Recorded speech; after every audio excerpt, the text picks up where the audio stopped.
The Locked On Podcast Network presents the NBA Big 3 in 30. The three biggest stories in the NBA from our local experts at the Locked On Podcast Network. We bring you the real story, why it matters, what's next, who wins the big game, and more, all in 30 minutes.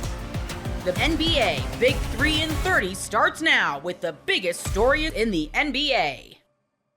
You are Locked On Clippers, your daily Los Angeles Clippers podcast. 105-102 is the final. Clippers winning it, taking home court advantage and bringing it back to Intuit. And there's a lot of things we can say. One of them I'll say is that we didn't even play that great. I thought there were some adjustments made I'll talk about as well. But I always say that it starts and ends with your best player. And when your best player doesn't play well, there is nowhere else to look when you want to start looking at the blame pie than at the top. Kawhi Leonard had 7 turnovers in game 1. He had only 22 points in game 1, and he was 9 for 15 from the field, which is way too efficient to only be shooting 15 shot attempts. From the jump in this game, he was super aggressive. And I talked about in the preview and in the crossover preview with the Locked On Nuggets guys. Oh, by the way, Clipper Nation, if you're on YouTube, I want you to all go over to Locked On Nuggets because this is what Nick did to me last year. So we're going to do it to them. I want you to all go over to Locked On Nuggets and give them a big Clipper Nation in the comment section of their last video. Clipper Nation. And honestly, just do it the entire series. There's Clipper Nation on every single video on YouTube for them. Locked On Nuggets. Show them some love as well. But I talked about with them, are the Nuggets going to be very switch happy with Jamal Murray against Kawhi Leonard, and will they adjust if he's cooking them? Well, not in time, because I counted. Kawhi Leonard created 15 points in the first quarter alone with Jamal Murray guarding him. He scored 12, and he got an assist on a double team with Murray switched on to him to Chris Dunn for 3. And in the third quarter, Kawhi had 4 more points on Jamal Murray. So out of, he had 5 free throws. So if you subtract 5 from 39, out of 34 points that he scored, 16 of them were with Jamal Murray guarding him. And there was one later in the game, like in the fourth quarter, where before Harden threw the ball to Kawhi, had a little, this is good stuff from Kawhi and Norman Powell. I don't know if it's a set play or they just did it, but they kind of exchanged positions on the wing, which sometimes will force the defense to switch. But Jamal Murray did not have to switch. This was one of the easiest, switches where when you're watching it, you're like, no one's even setting a screen. You don't have to switch there. But by all means, if they're going to do that, we're getting exactly what we want. And I thought Kawhi Leonard did such a great job of being quicker in his attack, more deliberate with his attack, attacking gaps, getting 2 feet in the paint. And it was a lot of it where he's starting his move from. He's catching the ball closer to the basket, inside the arc, being more decisive before the help comes. And I thought besides maybe 1 or 2 plays with Ben Simmons in the game, throughout the game, when they started doubling Kawhi or loading up, the 4 guys on the floor were much smarter about where to relocate. And you got to think the coaching staff said something to them about that.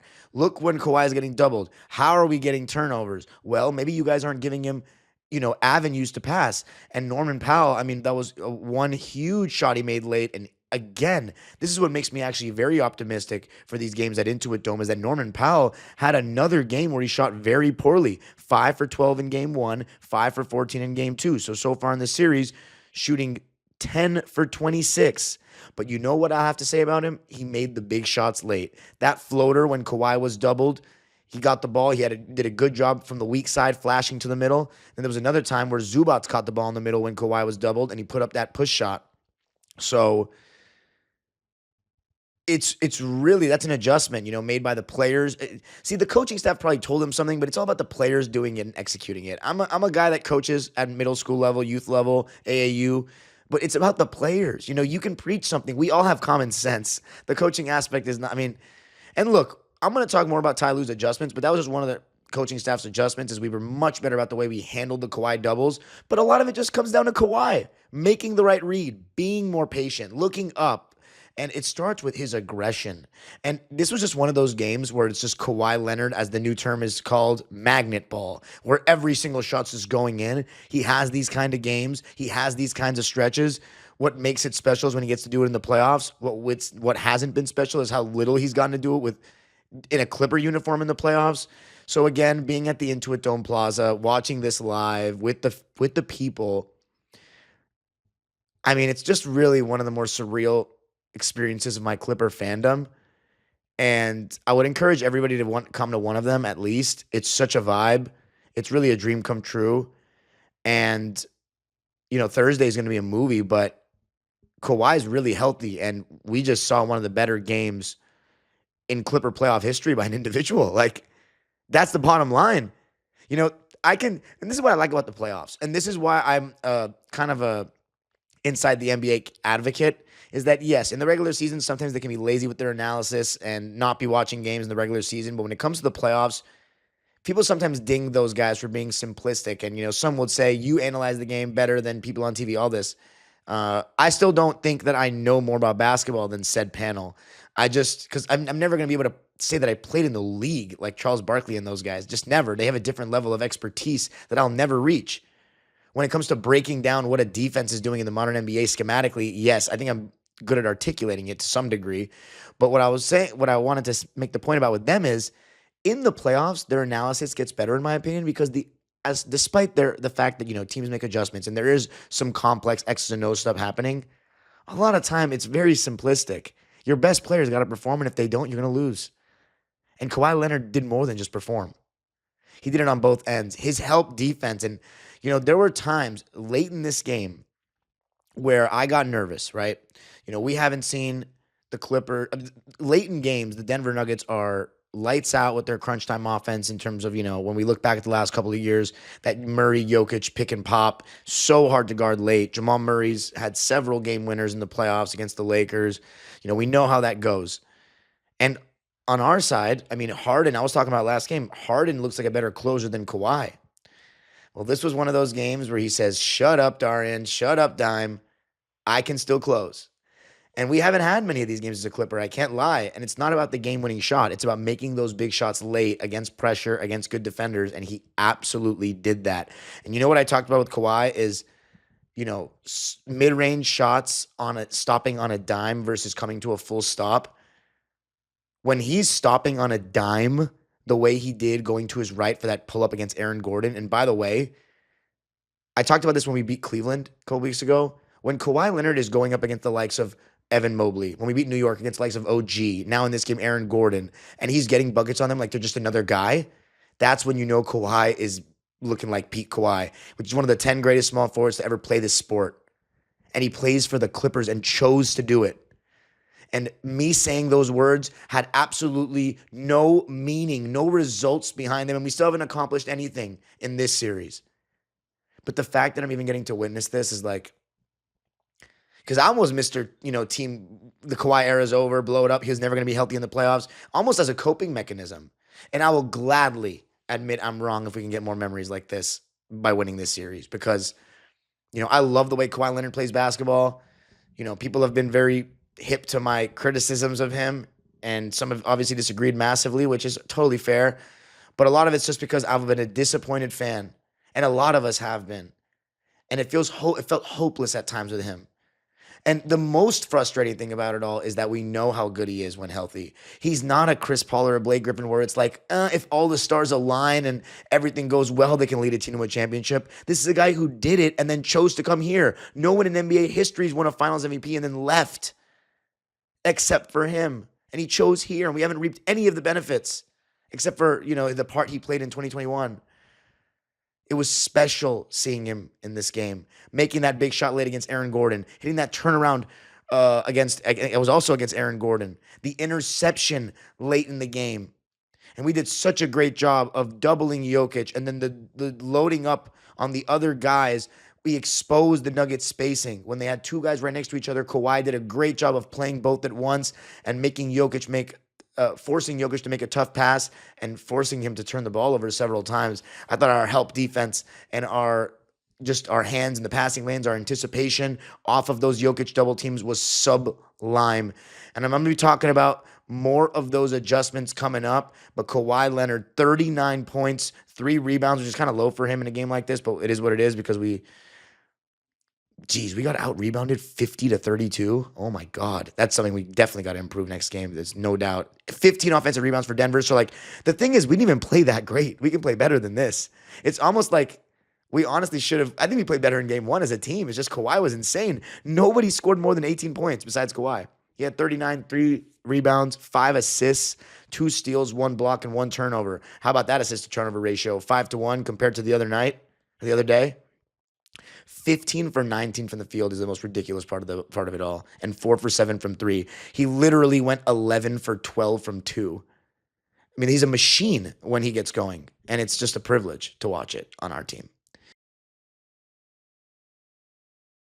Did you know your Fire TV is also an Xbox? Turn any TV into your gaming and entertainment hub with Fire TV Stick 4K devices. No console required. Just grab your paired controller, subscribe, or sign into Xbox Game Pass Ultimate with EA Play included, and you're ready to play. Dive into hundreds of premium titles from EA Sports College Football 25 to Call of Duty Black Ops 6 and Avowed as easily as you stream your favorite shows. It's gaming made simple, and it's all on your Fire TV. Play high-quality Xbox games at a fraction of the cost of a console. Already have a console? A Fire TV Stick 4K device is more affordable and easier to travel with, allowing you to take you or your kids' games wherever you plug in. Head to Amazon.com/Fire TV Locked On to get started. Xbox Game Pass Ultimate subscription and compatible controller required. Available on select devices, including Fire TV Stick 4K, 2nd Gen, Fire TV Stick 4K Max, 1st and 2nd Gen, and Fire TV Cube, 3rd Gen.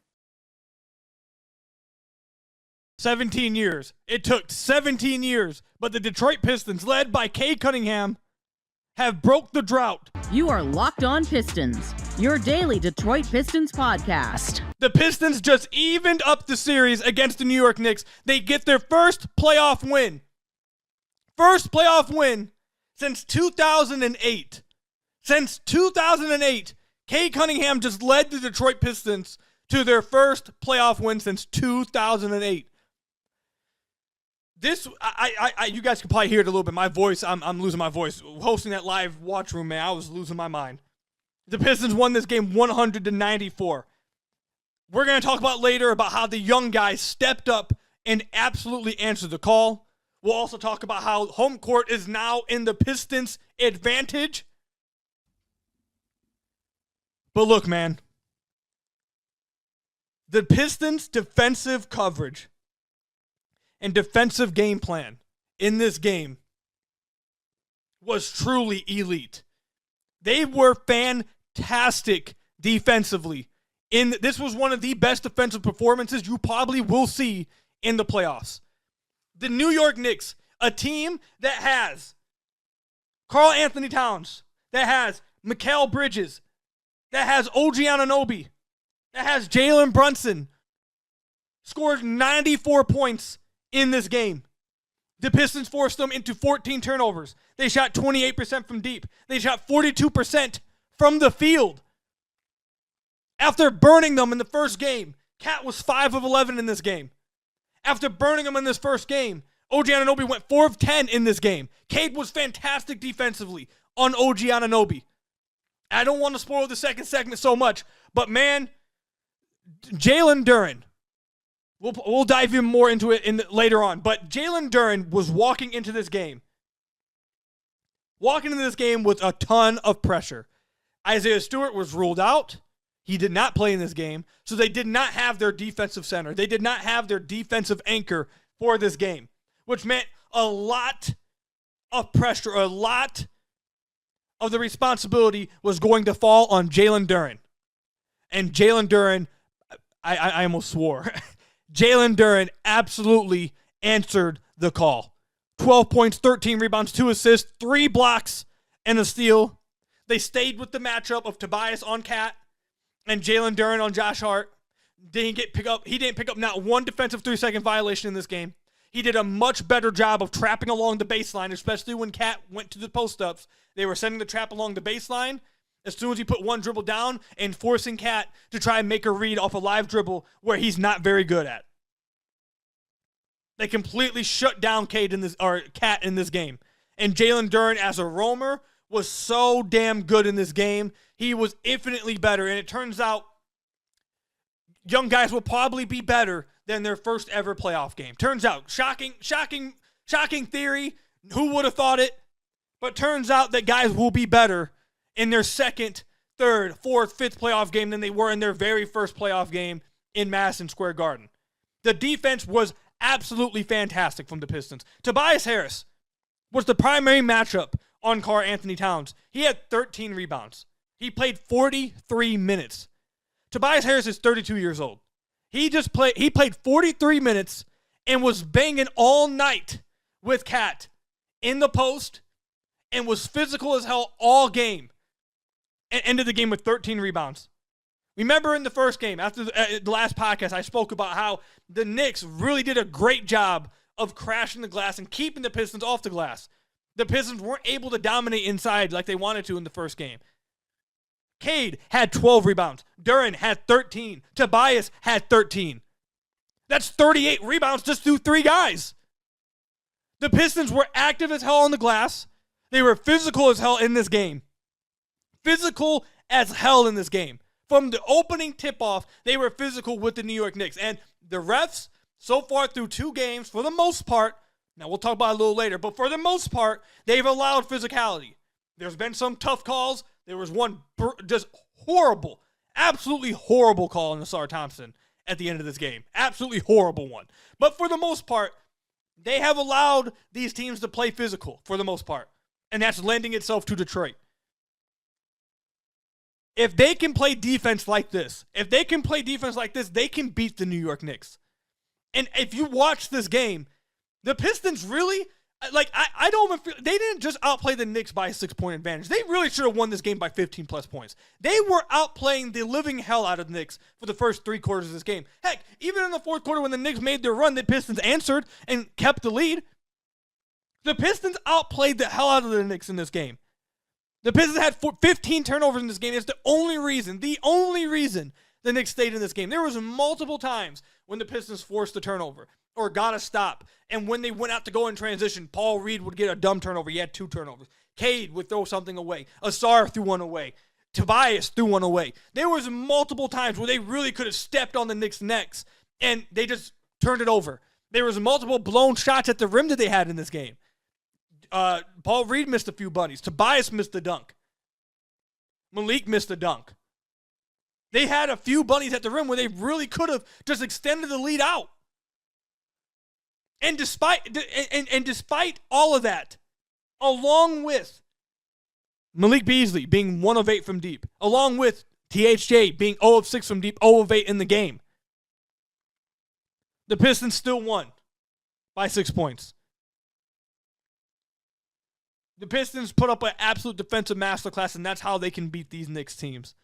This is how they can win this series. They win on defense, and they get out in transition, and they score. They have found something with this Tobias on Cat and Duren on Hart. If Tibbs wants to play Josh Hart 40 minutes a game, the Pistons will gladly accept it. They'll play off of him. They'll roam off of him. He can shoot 2 of 6. He can make 1 out of 2 threes. He can do all of that. The Pistons will take that because it allows them to clamp down on Cat. It allows them to clamp down on drives and make it incredibly tough on Cat to get anything at the rim. The first game, they didn't execute it well enough. This game, they executed it to perfection. And lastly, before we move on, I know he fouled out, but I thought Asar, I thought Cade, I thought Dennis Schroeder, I thought these guys did an absolutely fantastic job of not falling for any of Jalen Brunson's deceleration foul calls. Now, he ended the game with 11 free throws, and a lot of those I think were questionable, especially that last foul call on Asar. I thought it was incredibly questionable. Actually, not questionable. It was just terrible. It was not a foul. But for the majority of this game, Jalen Brunson loves going through a pick and roll. Once he has someone on his back, if he gets by you on a step, anything on a drive, on a pick and roll, he loves to stop as soon as he starts his drive, stop and pick up a foul from someone running into their back and throw his head back. He does it all game. He's the worst flopper in the NBA. Watching this dude has been terrible. He flops on every single play, dude. But his favorite move is the decel, fly back, and draw a foul because guys are running around the screen to catch up to him. And I thought Asar was fantastic on not falling for any of it. Schroeder was fantastic for not falling on any of it. And this is now 2 straight games where Brunson's had to take 25, 27 plus shots to get to 30. He had 37 points on 27 shots in this game. He had 6 turnovers. The Pistons, he's getting his points, but the Pistons are making him work hard as hell to get to those points. And if it takes him 27 shots to get to 35, the Pistons won. The Pistons won. They will take that. This is now 2 straight games he's had to take these many shots to get to his point total. They will take that. Their defense has been great for the most part. And really, I feel like they've outplayed the Knicks for 8.5 out of the, what? How many quarters? They've outplayed the Knicks for like 6.5, 7 of these quarters out of the 8 quarters they've played. They really could be up 2-0.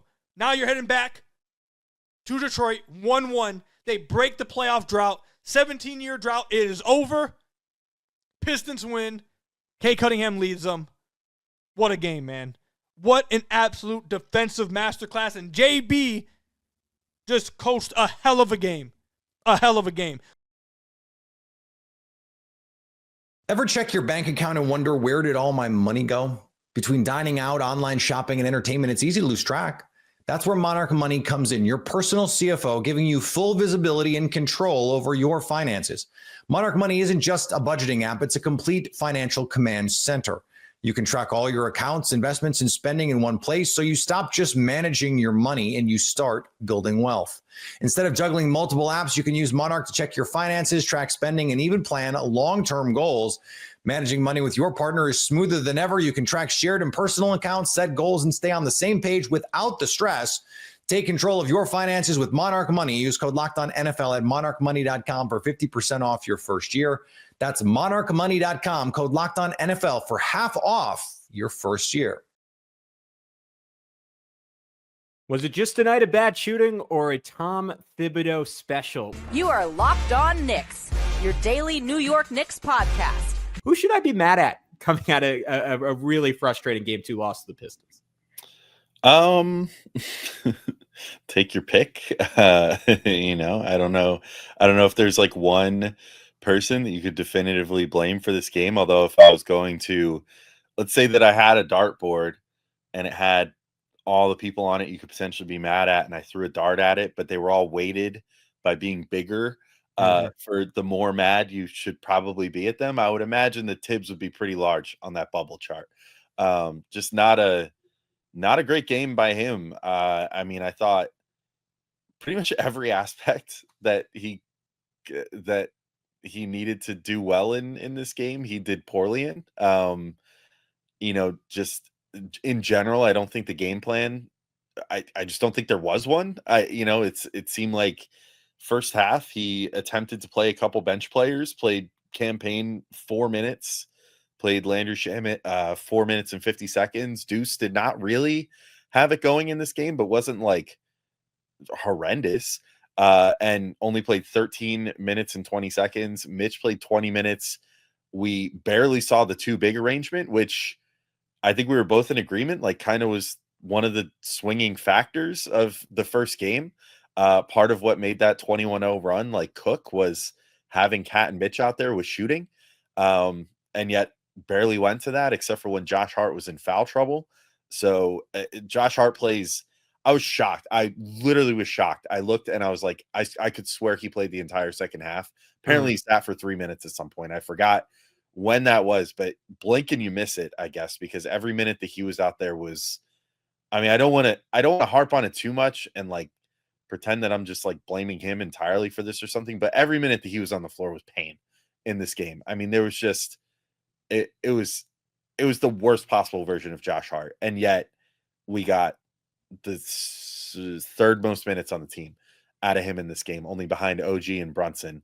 To say nothing of the fact that like OG drew the hardest assignment on Cade Cunningham in this game, and yet Cade ends up playing, I guess they roughly matched each other's minutes, but like there maybe would have been a little benefit to giving Shamet like another 3 minutes in the second half. Give OG just like that little extra bit of time off the floor because he looked pretty gassed down the stretch of the game.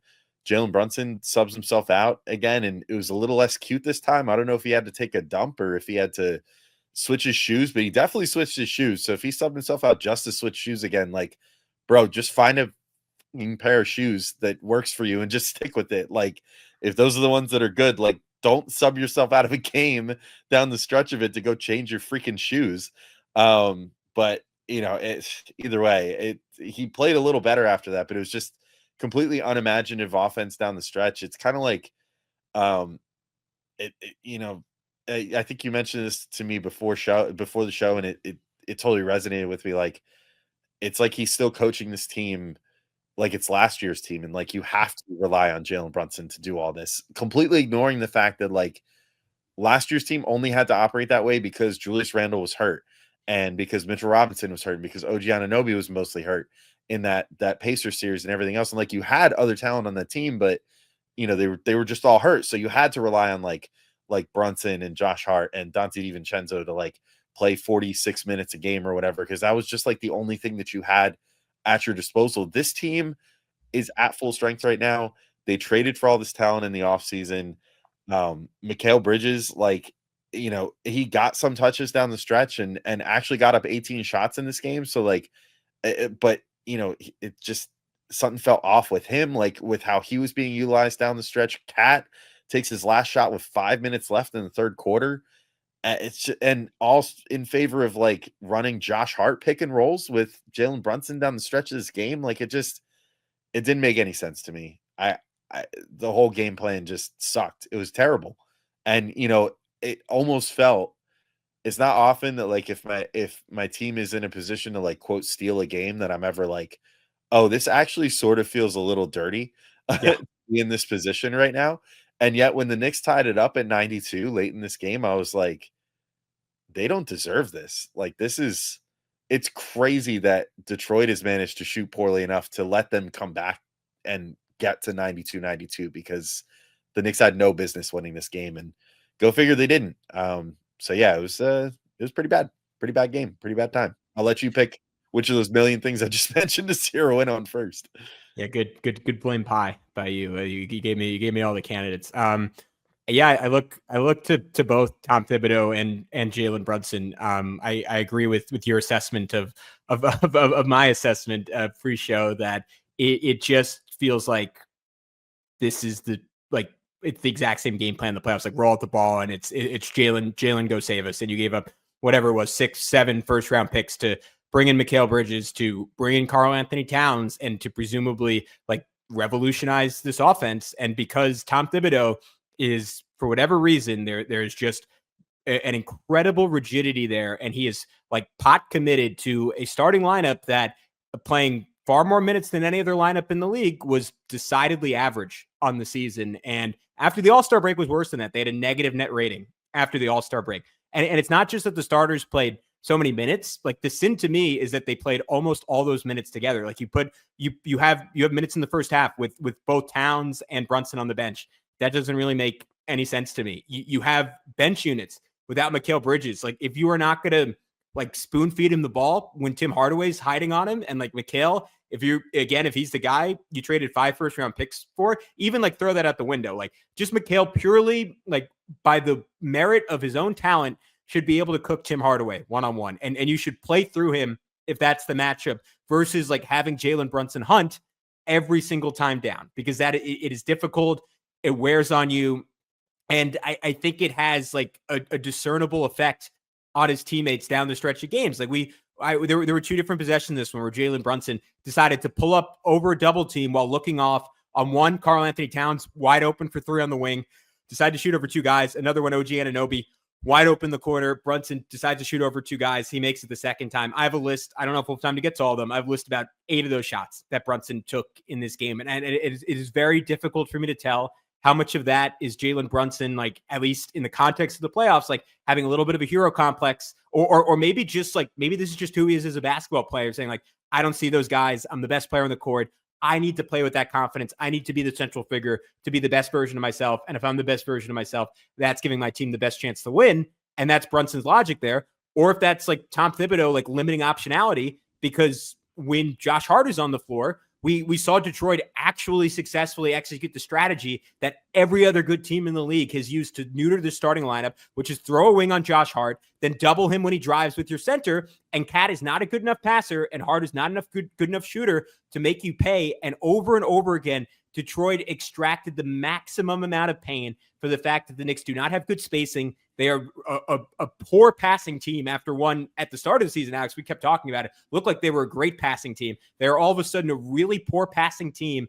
And Tom Thibodeau, whether it was just inserting Deuce McBride, even on an off night, his passive impact is just so much better than Hart because he has to be guarded, or some kind of schematic adjustment to try to get Karl Anthony Towns involved. Like there was no pivot, and like the only thing that really changed was Brunson got really hot, and Brunson is an incredible offensive talent. So it worked well enough down the stretch. The Knicks played hard. Detroit played hard. Detroit played better. Detroit won the game. Yeah, exactly. I mean, we could get more into it in the next segment, talking through ways that maybe they can remedy that. I mean, I think the pretty obvious answer is just more ball movement, more people movement, being more creative, maybe going back to some of the things that they ran early in the season and or ran when Brunson was out, which Brunson definitely, for better or worse, is Tibbs's greatest security blanket at all times. And I think he would prefer to just have the ball in his hands pretty much all the time.